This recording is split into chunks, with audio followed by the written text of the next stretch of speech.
Hello বন্ধুরা, সবাই কেমন আছেন? আশা করছি সবাই খুব ভালো আছেন এবং সুস্থ আছেন। আজকে কাতলা মাছের একটা খুব সুন্দর রেসিপি দেখাবো।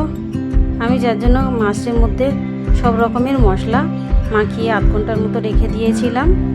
লঙ্কার গুঁড়ো, হলুদ গুঁড়ো, জিরে মরিচ, লবণ সব কিছু মাখিয়ে বেশ আধ ঘন্টার মতো রেখে দিয়েছিলাম। তার সঙ্গে এবার পেঁয়াজগুলোকে কুচিয়ে নিয়েছি। একটা বড় সাইজের পেঁয়াজ নিয়েছি, আপনারা চাইলে মিডিয়ামে দুটো নিতে পারেন। ওর মধ্যে কিছুটা সাদা তিল, কাজু, দুটো কাঁচা লঙ্কা নিয়েছি। নিয়ে এটাকে এবারে মিক্সার জারেতে আমি অল্প কিছু জল দেব, যাতে ভালোভাবে ব্লেন্ড হয়ে যায়। আর মিক্সির জারেতে ভালোভাবে এটাকে আমি ব্লেন্ড করে নেব। দেখতে পাচ্ছেন আমার পেস্টটা ঠিক এইভাবে হবে। খুব সুন্দর আমার পেস্টটা তৈরি হয়েছিল। এবার একটা কড়ার মধ্যে কিছুটা সর্ষের তেল নেব। এখানে তেলের পরিমাণটা একটু বেশি হতে হবে, কারণ মাছগুলো একটু ভালোভাবে ভেজে নেব। তেলটা গরম হলে অবশ্যই সাবধানে দেবেন মাছগুলো। আর আমার চ্যানেলটা ভালো লাগলে আপনারা প্লিজ আমার চ্যানেলটাকে সাবস্ক্রাইব করবেন আর লাইক করতে ভুলবেন না। ফ্যামিলি ফ্রেন্ডদের সঙ্গে শেয়ার করেও রাখবেন। আর মাছগুলো সব এক এক করে ছেড়ে দিয়েছি। মাছের যেহেতু পেটিতে তেল ছিল, ওই জন্য ছিটকাচ্ছিল। আমি এবার একটা ঢাকা চাপা দিয়ে রেখে দিয়েছি। এবার এক এক করে খুব সাবধানে আমি এইগুলোকে উল্টে নেব। খুব সাবধানে উল্টাতে হবে, কারণ মাছের এটা খুবই গরম ছিল। আমি ওই জন্য আর একটা ছোটো চামচের সাহায্যে উল্টে নিচ্ছিলাম।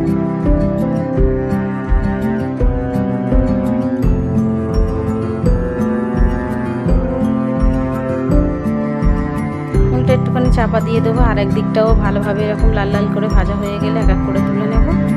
দেখতে পাচ্ছেন আর এক দিকটাও আমার ঠিক আমি উল্টে দিয়েছিলাম, সেটা ক্যামেরায় ধরা হয়নি। খুব সুন্দরভাবে লাল লাল করে ভাজা হয়ে গিয়েছে দুদিকটা। এবার আমি এক এক করে তুলে নেব।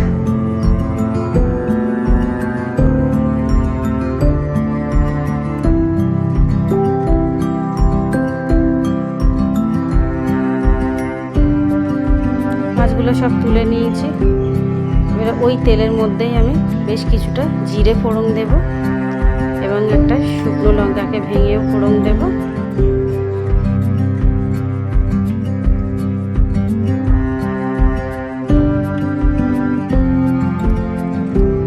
এরপর ওর মধ্যে একটা এলাচ আর একটা লবঙ্গ ফোড়ন দেব। ফোড়নের গন্ধটা খুব সুন্দর বেরোলে, যখন দেখবো ফোড়নের গন্ধটা খুব সুন্দর বার হচ্ছে, সেই মুহূর্তে আমি যে পেস্টটা করে রেখেছিলাম পেঁয়াজ ও বাদাম দিয়ে, কাঁচা লঙ্কা দিয়ে, আমি সেই পেস্টটাকে তেলের মধ্যে দিয়ে দেব।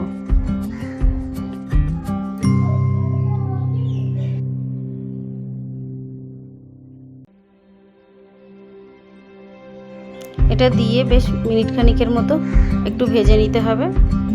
এবার এর মধ্যে আমি 1 চামচের মতো লবণ দিচ্ছি, কারণ আমি লবণ ব্যবহার করিনি এখনো, সেই জন্য আমি 1 চামচের মতো লবণ দিচ্ছি, যাতে আমার মশলাটা ভালোভাবে ভাজাও হয়ে যায়। মশলাটা ভাজা ভাজা হয়ে গেলে আমি এর মধ্যে মিক্সির জারটাকে ধুয়ে জলটাকেও দিয়ে দেবো। দিয়ে মশলাটাকে একটুখানি কষিয়ে নেব।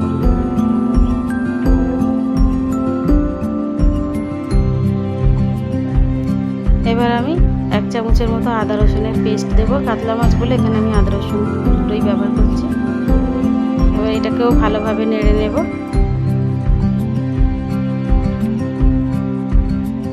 এবার এক এক করে সব গুঁড়ো মশলাগুলোকে দেবো। প্রথমে অল্প করে একটুখানি লঙ্কার গুঁড়ো দিয়েছি, 1 চামচের মতো হলুদ গুঁড়ো দিয়েছি, আর একটুখানি জিরে মরিচের গুঁড়ো দিয়েছি।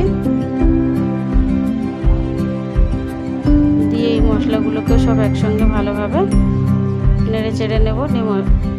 সব মশলাটা কষানো যাতে ভালোভাবে তেলটা উপরে উঠে আসে, ততক্ষণ পর্যন্ত মশলাটাকে আমরা কষাবো।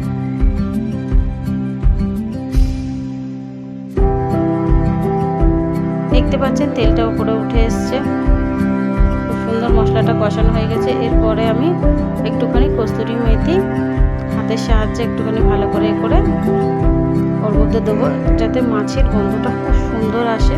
আপনারা এইভাবে একবার মাছ খেয়ে দেখবেন, খুব ভালো লাগে খেতে। বিয়েবাড়ির মতো ঠিক মাছটা, বা অনুষ্ঠান বাড়ির মতো মাছটা খেতে লাগে।